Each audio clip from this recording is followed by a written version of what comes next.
ఇది 1983 నుండి ఎన్టీ రామారావు ఒక పార్టీ పెట్టారు. ఒక్కసారి సిపిఐ గెలిచింది, ఒక్కసారి ప్రభాకర్ చౌదరి గెలిచింది. దీని ప్రభావం ఏమి, అంత డెవలప్మెంట్ ఏం జరిగిందని కాంగ్రెస్కి మళ్ళీ నెక్స్ట్ వైఎస్ఆర్కే గెలుస్తున్నారు. ఒక్కసారి తెలుగుదేశం గెలిచింది. దాని ప్రభావం ఏమి 1983 అర్థమైందండి.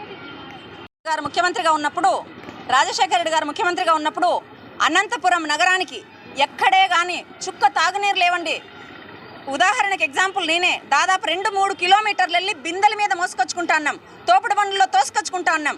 అట్లాంటి సమయంలో టీఏబిఆర్ డ్యామ్ ద్వారా అనంత వెంకటరెడ్డి గారి పేరు మీద ఒక ప్రాజెక్టును రూపొందించి ఆ టీఏబిఆర్ డ్యామ్ ద్వారా వాటర్ తెచ్చి అనంతపురం ప్రజల దాహార్దిని తీర్చిన మహానాయకుడు రాజశేఖర రెడ్డి గారు. అందుకే ఆయనను అనంతపురం ప్రజలంతా అపర భగీరథుడు అంటారు.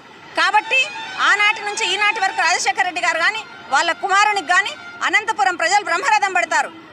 ఈనాడు జగన్మోహన్ రెడ్డి గారు అనంతపురంలో రాష్ట్రంలోనే ఎక్కడా లేని విధంగా అంత అభివృద్ధి, ఎక్కడ చూసినా రోడ్స్, డ్రైన్స్, ఒకవైపు చూస్తే అభివృద్ధి, సంక్షేమం, ప్రతి పేద గడపకు సంక్షేమ ఫలాలు అందాయి.